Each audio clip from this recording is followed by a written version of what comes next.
Hey everyone, it's Classic DM, and we want to pick up our video series again with a creating a character section.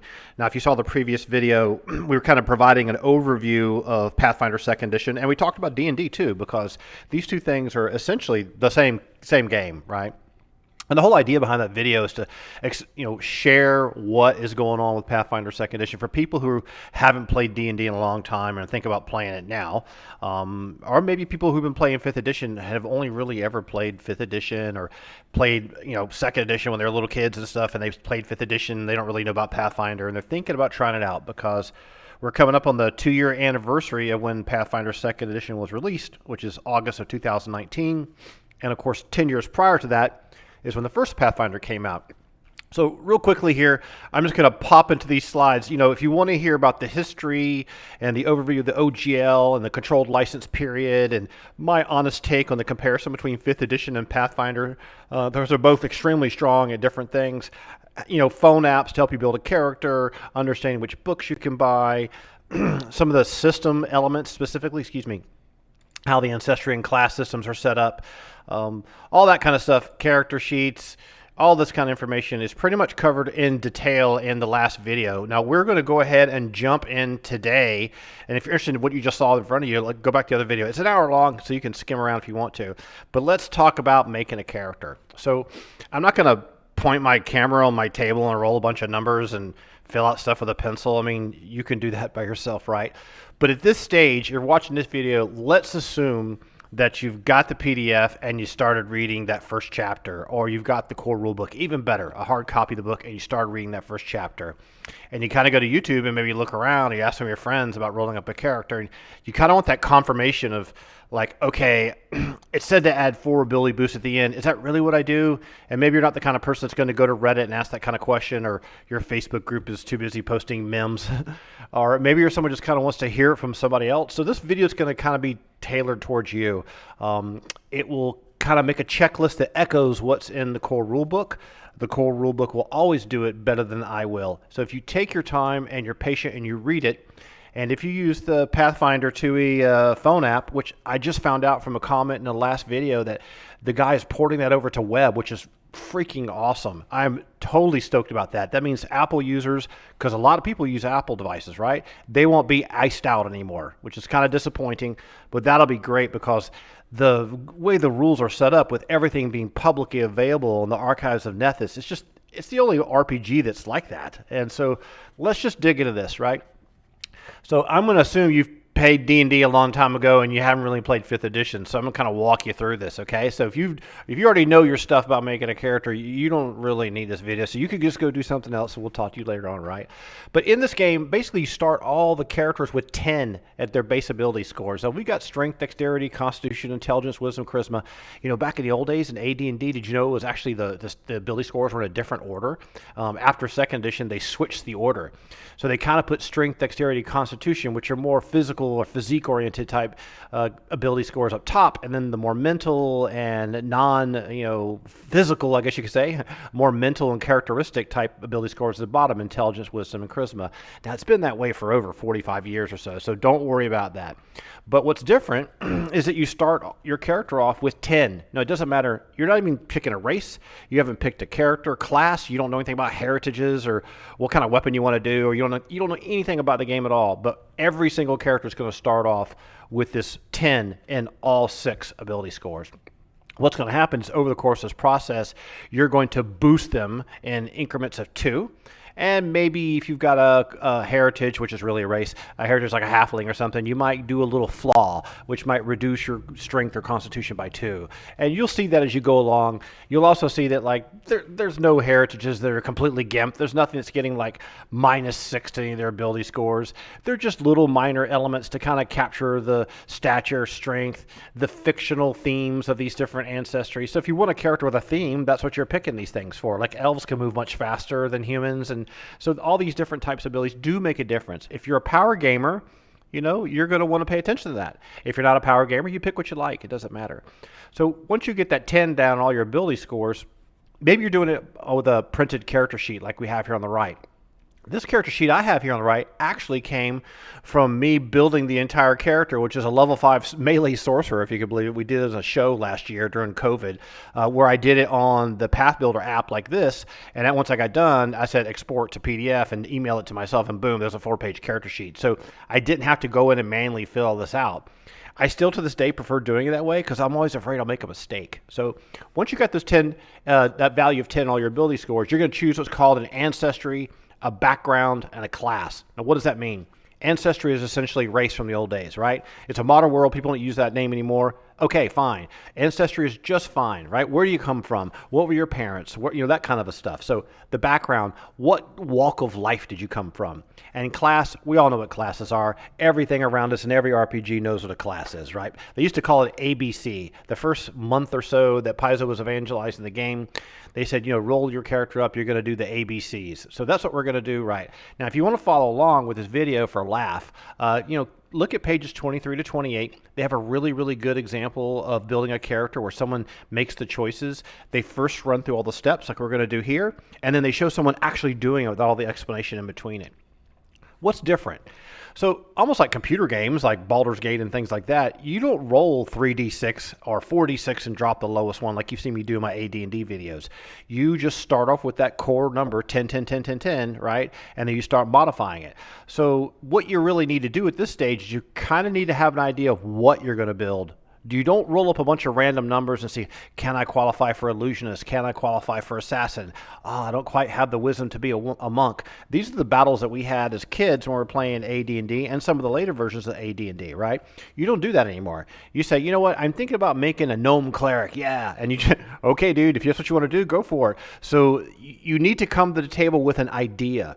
And if you don't have a good idea, I recommend you go to ArtStation, which is the premier concept artist and digital artist platform for people's portfolios in the video game industry, and type in something that's interesting to you. Type in warrior priest from Warhammer Fantasy, or type in dwarf cleric, or gnome cleric, or illusionist, and type in Pathfinder Second Edition, whatever you want to type in D&D, and you'll see tons of character portraits. They may spur you on to create a sense of identity long before you start doing the numbers, right?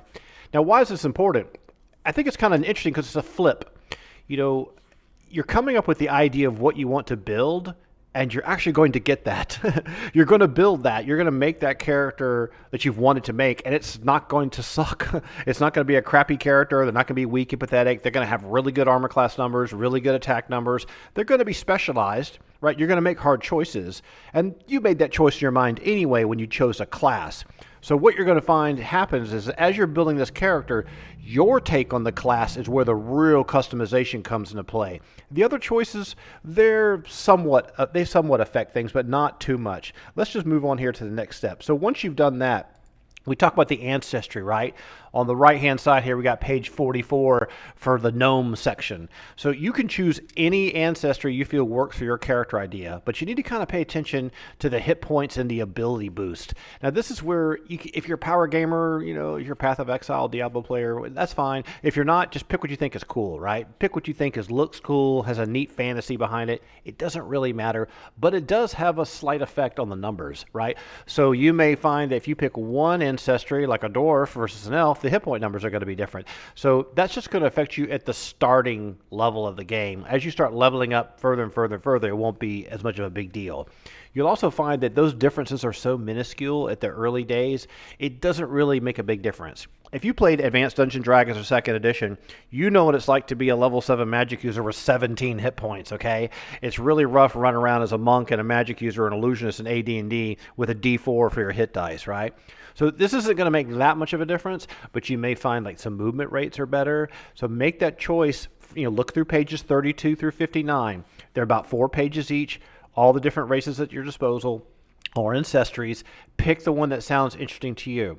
Now, you're going to assign what's called an ability boost. This happens all the time in the character creation phase where you increase an ability score by 2. So anytime you see that phrase, those two words together, ability boost, that means 2. It doesn't mean 1. Don't make a mistake and do 1. So let's say you're making a character that had an ability boost wisdom. Well, that means if you start off with 10, you need to boost it up to 12. Or you might see something that says a flaw is usually a reduction. So once you've done that, then you're going to pick what's called an ancestry feat. Now, feats are really, really powerful in Pathfinder Second Edition.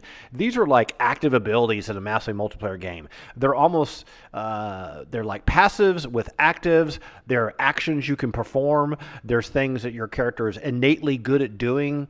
They may open up the ability for a different skill. They may increase a training level.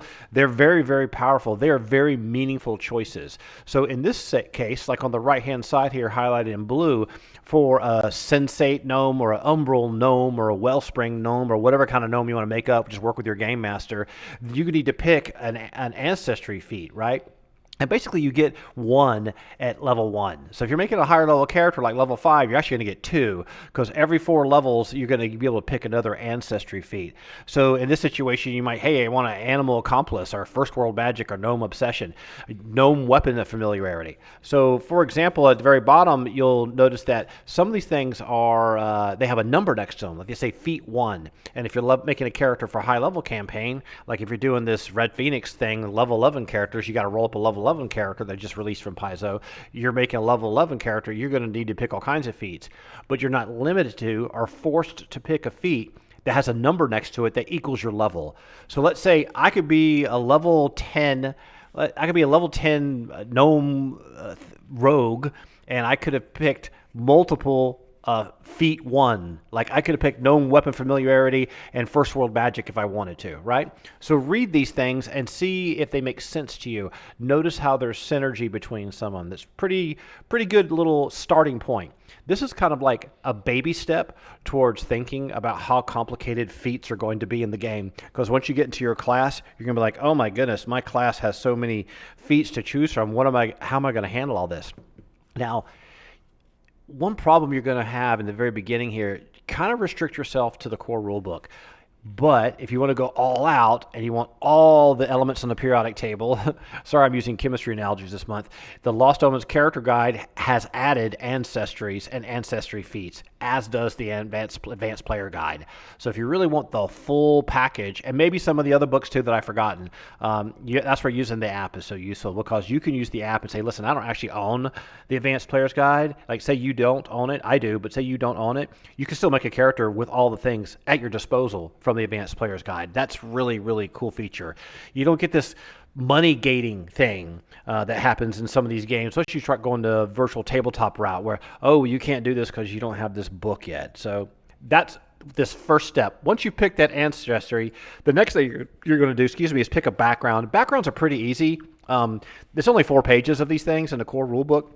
The Lost Omens World Guide has some pretty interesting ones. The ones that are in the Lost Omens World Guide are based on the major 10 regions of the Inner Sea world, and they're about 2 pages each. So there's about 20 pages total of brand new, interesting backgrounds. So if you're really into the Paizo universe and you've played it for years and you played Pathfinder 1, you're like, oh, I'm going to make something from, like, for example, the Mwangi Expanse just came out. A brand new book, really cool book, fantastic. It covers a huge, massive continent that's down to the south of the Inner Sea region. Say you want to make something from there. Well, even just the Lost Omens World Guide has over 20 some odd pages of these brand new backgrounds to choose from.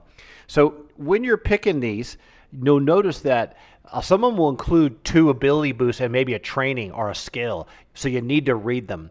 So if you're a power gamer, and you guys are going to blame me for being a power gamer, but if you look at martial discipline, I know the resolution is not the best in the world. This is only on 1080p, but choose 2 ability boosts. One must be strength or dexterity. The one is a free ability boost. You train in your choice of acrobatics or athletic skill. You gain the feat catfall if you choose acrobatics, and quick jump if you choose athletics. You're also trained in warfare lore skill. So even if you just pick this ancestry, as martial discipline, which basically is saying that you've dedicated your life to fighting and rigorous study to become a great warrior, like you're a soldier, right? That's a pretty powerful melee combat oriented type thing to have, right? You could boost your strength, and one other one could be constitution in that case. So pay attention to these and read them. They're not just fluff garbage. They're meaningful. They will give you a leg up on the competition, right? So that's the second phase you're going to do. So you did the ancestry. Now you're going to pick like where you came from, right? And these things are agnostic, whether you're a nomad or a sailor or a scholar, check them out on pages 60 to 63, and you're going to pick something. Now, from there, we're going to move on to the actual really tricky part, but we're not going to dig into it in detail yet, right? You're just going to kind of pick what seems really cool for now to get all the numbers and stuff down. And later on, you're going to go back and dig really into detail and pick all kinds of feats and things like that and get spells set up. And oh gosh, every class has so many different mechanics. You're going to have to read the class really, really carefully later. Now, for now is the fun part. Now, as you're looking at pictures, you've got 12 base classes in the core rulebook. They added 4 additional really interesting classes in the Advanced Player's Guide. There are amplifications to the feats and specializations and tons of additional options from the base classes that were added to Advanced Player's Guide. So, for example, let's say you wanted to make a rogue, right? Well, if you just have the core rulebook on hand, you say, okay, I'm going to pick a rogue. This is the class I want to do. This sounds awesome. I'm ready to go. I'm ready to go to my next step. Well, you might want to look in the Advanced Player's Guide as well and see that they have added more amplifications to that class inside of it. They've refined it and updated it. So you kind of really need to have both. Now, why did they do it that way? I just don't know. Maybe they want you to buy more books. Lastly, there's archetype options as well. And this is a tricky thing to get your head wrapped around. If you're used to playing D&D where you're multi-class, you're like, I leveled my fighter to level 7, and then I picked up, Thief in AD&D for 2 levels to pick up Hide and Shadows, maybe open locks and things like that. And then I put more experience points in Magic User, now I'm multi-class, right? In Pathfinder, it's very different. It's called an archetype. So instead of picking a class feat, let's say you leveled up and, hey, you've leveled up, time to pick a class feat. You pick an archetype feat in another class type of idea. Correct me if I'm wrong, because I haven't built a character and played one that way because I'm not that smart, right? But if you pick an archetype feat instead, which will unlock abilities from another class. Like, for example, say you're playing this rogue, this gnome rogue, and you want to pick up a druid archetype. That might unlock some druid-style abilities for you, but they're going to be limited to what's inside the druid archetype. So it doesn't unlock the entire druid class for you. It unlocks these archetypical, hand-selected, interesting takes of you dabbling in being a druid. So say you're a gnome rogue and you lived in the streets and you lived out in the country and you got lost. You end up being picked up by a bunch of druids. You spend 3 years of your life learning things from them. You dabbled in it. You picked up a few abilities. You've mastered a few skills. You really are a rogue at heart. When it comes down to it, you're a rogue at heart, but you've got some druid abilities along the way. So that's kind of what the archetype thing is thematically. So, gosh, what else can we talk about this? The options for the players is probably the greatest strength and potential steepest learning curve for the entire game. Yes, absolutely. I talk really fast. You just really need to pick at this stage what you think is cool because there's not a class that's weak. You may think that a class is weak because you're being, you're judging it, right? Like when I see sorcerer and I see wizard, I'm sorcerer. Why would I want to play a wizard? I don't want to prep spells. I want the flexibility of on the fly to do what I want to do. The bloodline stuff is a really interesting mechanic, but there's strengths to the wizard, right? They have some spells that hit really, really hard, and if you're a really well played positional character, you can wipe the floor playing a wizard. So don't think that because you played these classes for decades in another game that you know what they're like in this game. Take the time, read through them, but just pick the thing that you think is cool at this point. And you know what? This is going to take you some time. You're going to have like 70 pages of classes to flip through. And if you got the Advanced Player's Guide, that's even more. It's like buying a car, man. You're going to have to take your time. You've decided to buy the muscle car. You've got the muscle car. You've got the Ford Mustang, the Shelby, the 65 Shelby, the 69 Camaro, the 70 Chevelle. And you also got this 72 Firebird out on the outside with a 455 in it. And you're like, oh, man, I want a muscle car. Which one should I get? It's that kind of a fun. There's too many. There's too many to choose from. So you want to do that. Now, once you pick that class, you can then go on to this real more kind of like finalize the math junk where you finalize the ability scores. So once you've got all those ancestry, background, and class ability boost and the flaws, this final step that a lot of people seem to miss is you have to add 4 more ability boost, but to 4 different ability scores, not the same one repeatedly. So say you were making this silly gnome rogue who was somewhat an outdoorsman druid dude, right? Or whatever. You're just going to go dex.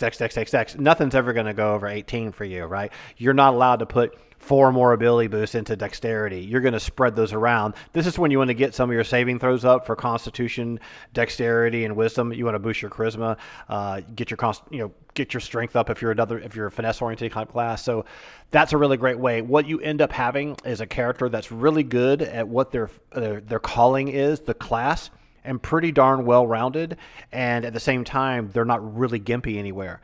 So they're not gods. It's not like straight 18s or something. They're not some, ridiculous Conan the Barbarian guy, even though he has low intelligence, it's going to be very, very viable. Now, once you have that, you have to kind of go back to the very, very beginning of the core rulebook, which is only on page 21, and look at this really small little table that's going to be your ability modifiers. You're probably going to end up memorizing these numbers, right? And most people are really going to memorize 14 to 15, 16 to 17, 18 to 19, and 20 to 21. So it's 2, 3, 4, 5, right? So anything from 14 to 15, that's two numbers, it's 2, right? And then you go 16 to 17, add 1. 18 to 19, add 1. 20 to 21, add 1. And it just increases by 1. There's no period of time where it's plus 5, plus 5, plus 5, then plus 6. It's very easy to memorize. Most characters are going to run around with ability modifier minimal of plus 2 for the really important statistics or ability scores. So once you've got those numbers all tallied up, if you want to cross-reference it with the phone app, that's fine, or go to a website and do a builder, or use, like I mentioned earlier, and in the previous video, the user community has a really good form-fillable PDF that's done by a guy named Datalore. That's this name you see right here. This is his sheet over here on the right-hand side. His will auto-complete for you as well. So if you're filling out the paperwork for your character and you want to be sure you haven't messed anything up, that's a good way to make sure you got those final numbers that are lining up properly. Sounds simple, right? Not really that big of a deal. Okay, now for the hard part. This is where your head's going to get blown open, right? This is where it's just too much. And this is a good thing, but you're going to say to yourself, like, you're not going to do this in an hour, man.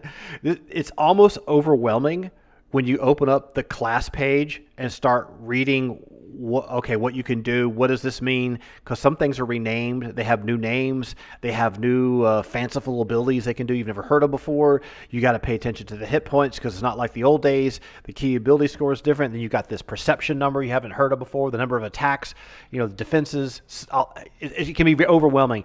You have to come to the table saying that, okay, I'm playing a brand new independent feeling version of D&D. It's not D&D 5th edition. It's not 4th. It's not 3.5. It's not Pathfinder 1. This bar here on page 3, just an example for the cleric, read these sidebars. Paizo does a really, really good job of taking sidebars to heart. All their books have great information in the sidebars.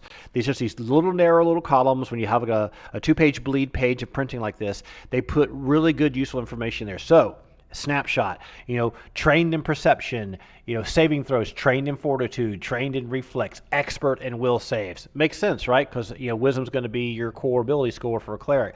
And you look down here what you're going to be trained in spell attacks and how the spell DCs happen. You're like, oh, wait a minute, how's that? I have a spell DC? How does that work? You're going to pick that up later because you're going to roll to hit with some of your projectile-oriented or range-based spells. So a good thing to do is to go grab those iconic pre-generated characters. They're available from Paizo. Just type in iconic pre-generate on the internet. You'll find it. I've done a video about them before. They made these for level 1, 3, and 5, including the Advanced Player's Guide. And you can download it for free if you got your little Paizo account.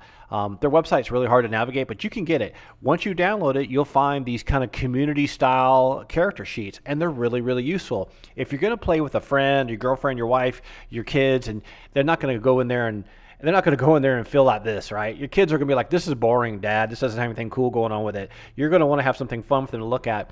I sometimes suggest you can make a character for them like this and just change the picture and give them a cool character to start with. But if you've got a young person or someone who's never played before and they're like, oh, this is a cool character, I'm going to play with this one. I don't have to make any decisions, right? I just want to play a cleric. Then just give them one of these iconic pre-generateds. The reason why I say that, these character sheets have verbose information on them. For example, the feats will be listed and they will say what they do, right? The spells will be listed. They will have the action economy, the 3-point action economy. They will have the number of action points it takes to do the ability. So in just 2 pages, you really, as a player, have everything you need to know to actually play. Sure, the equipment section doesn't describe your journal with your long lost letters to your mom, but it does tell you all the stuff you have in your backpack that you need. You're going to have all the defenses number, the hit points number. So with your GM says, okay, make a perception check, or give me an acrobatics check. Down here in the skills areas where all those little bonuses to your rolls are going to be. So they're really well organized. I can't say enough how useful these things are because you can kind of have confidence that they're built right. Now, in the beginning, when they first built them, I think there's a couple of errors, and a really sharp community found the errors, and I feel sure they fixed them by now. But that's going to be level 1, 3, and 5 level characters. That's really going to be a fun way for you to figure that out. So once you get all that figured out, you've got to figure out all kinds of details. You're going to have to pick spells if you're playing a spellcaster. You're going to have to choose class feats. These class feats are very, very interesting, very powerful. You're going to need to start thinking like, okay, I'm going to pick this feat because I'm going to use intimidation, and I'm going to use a spear because it has a trait that allows me to trip people, and that way I can do it from 10 feet away, and if someone attacks my buddy, who's a nuker over here, my job is just to trip them and then intimidate them and then knock them down with another ability. Like, you need to think like that. Like, if you ever played Warhammer Online or any PvP game, if you've done even a WoW Arena, teamwork is really, really important in Pathfinder Second Edition. If you come in here just trying to make your guns blazing DPS character, you probably aren't going to have quite as much fun when it's a really nasty fight. You really need to kind of come to the table with a raid mentality. Like, you need a shaman, you need a bard, you need an enchanter, you need a cleric, you need a tank, you need all these classes. Like everything in the EverQuest 1 raid you need, but you only have a 4-person party. So it's really important that you kind of build your character with interesting things that they can do that will complement the party, but also fend for yourself and add to the combat along the way if things get kind of crazy and out of hand. All right, we're almost done here. So once you get all that done, find a cool picture from Black Desert Online, call it even, fill in all the numbers, write in all the junk, and say, all right, dude, this is fantastic. Go cross-reference it with your Path Builder app. If you have an app, wait for the thing to come out on the web. I feel sure by the time this video is a month old, it'll be on the web. Learn how medicine works. That is the last tip I will give you. Medicine is awesome in this game. You can heal people between fights. It's really, really useful. Have fun. We'll talk to you later. See ya.